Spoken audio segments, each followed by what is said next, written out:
So today I will be reviewing Big Brother Season 19, Episode 3. So this week, the episode picks up where they're left off. So last week, Cameron was the first one to get voted home. And I felt bad. He was crying. No one wants to be the first one to go home. But, somebody's got to go. So Cameron was the first one to go. Last week, Josh was having a nervous breakdown. He was super paranoid.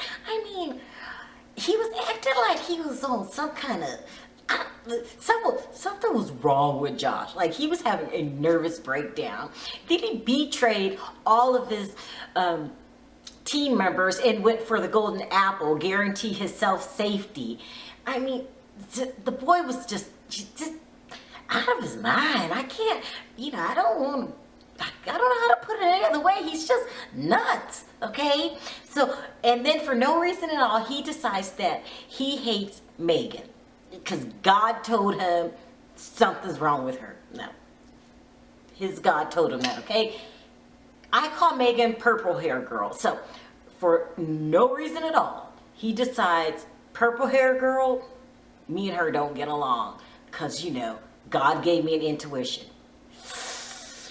What do you think Big Brother did a background check on everybody? Can one just get through the loops somehow? Because I think he just kind of... This week, Cody's HOA, he puts up for nomination, which was Jillian and Megan, who I call purple hair girl. Okay, so that's where we are this week. So, of course it shows the girls getting nominated. They're both upset. Purple hair girl's feels like she has a target on her back, aka Megan. Jillian's crying because this is her second week being up for a nomination. That is not a good sign when you're up 2 weeks in a row. But when you're put up for nomination, the whole goal is to shut up. This early in the process, you just let other people become a target.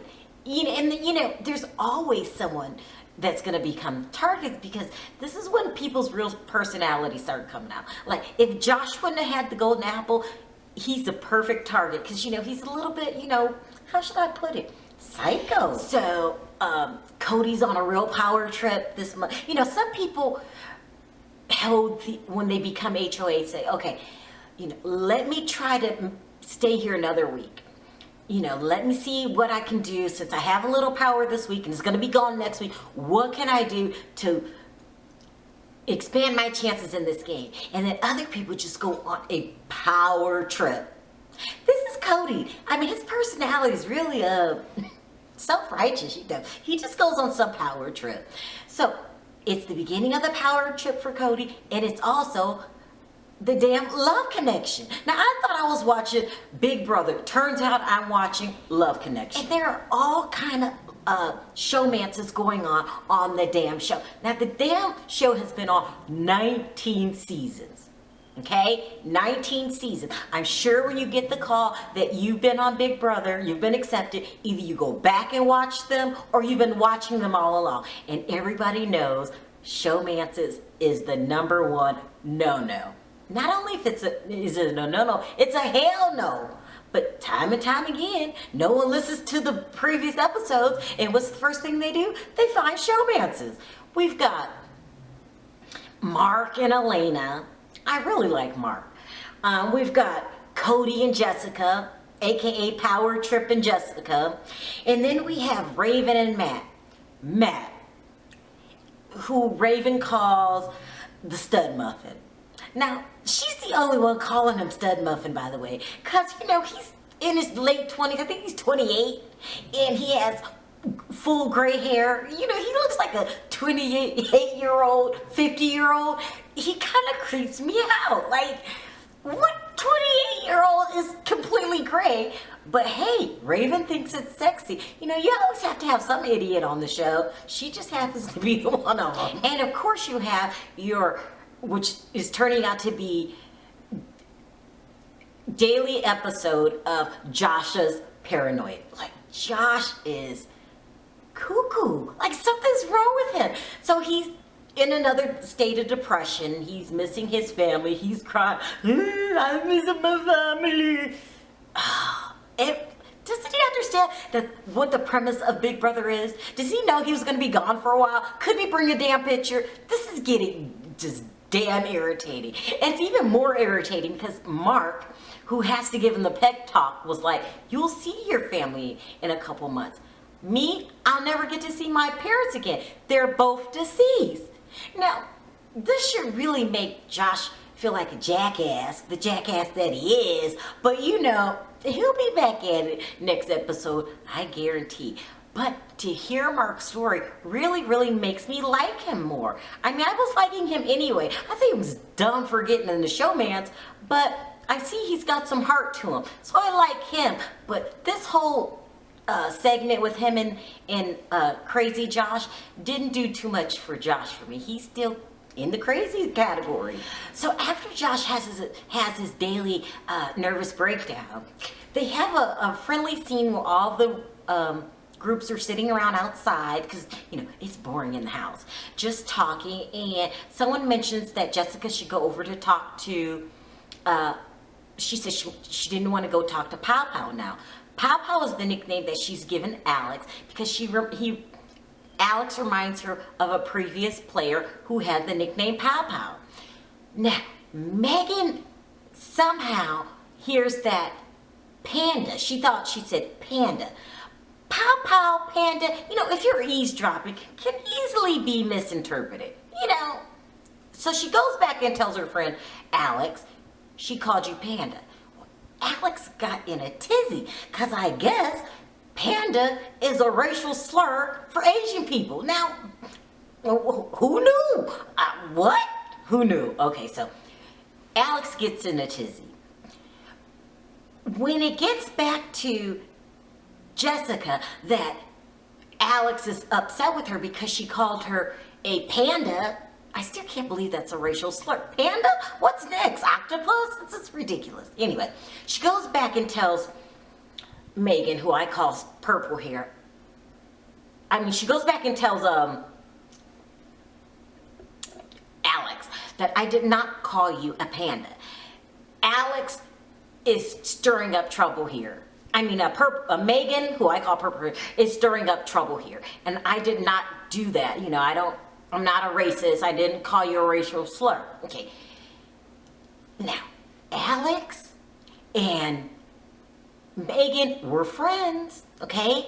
Jessica was not her friend, okay? Instead of going to Megan and saying, this is what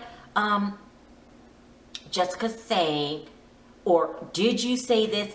Just, you know, a conversation. No, she makes a big deal out of it. She goes downstairs. She goes up to Megan, who I call purple hair, and she was like, I'm done with you. You called me a racial slur. And she was like, well, that's what I heard her say. Now, these two were in an alliance together. She did not think about what she was doing. She did not think about her safety in the game. She just flew off the handle. And then announced to the whole house that Megan was a racist. And she can't stand her, she's done with her. This was dumb as hell. This was dumb as hell. Because, first of all, you wouldn't be in an alliance with her if she was a racist. Like, what?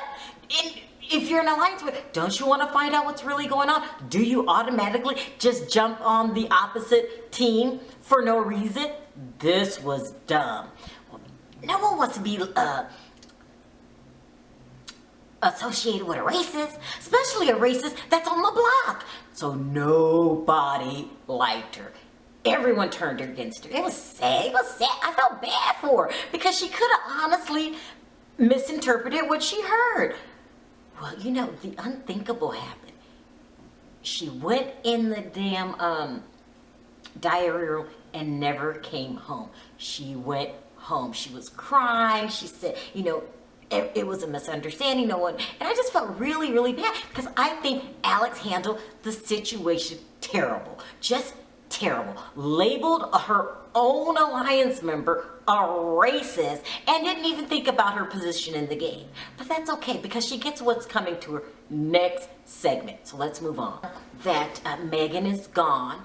power trip, Cody has to put up another person up on the block. So he's thinking, what should I do? What should I do? Automatically, Jessica mentions Alex. Just so happened, Alex is the girl that thought she called her a racist.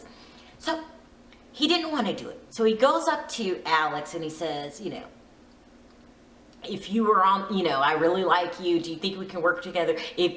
By the way, if you were HOA, who would you put up? And her dumb ass says, you. you, because, I got to bust up the whole showmance thing. That's all I'm going to say. Paul gets the den of temptation. That's when the fans, vote for someone to get a temptation. If you get it, if you decide to use it, it could be good, it could be bad. He decides to get it. He ends up getting 3 weeks of not being put on the block.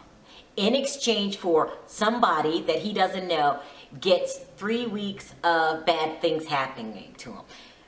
Listen, I think this is the dumbest ass group of people because Paul almost won last year and he is just flying under the radar. But this is a good thing. He happens to be my favorite person on the show who I want to win it all. And if these dumbasses keep hanging in groups like they're doing, he's well on his way to taking the whole thing. I mean, I like him that much. So, I'm hoping he gets it.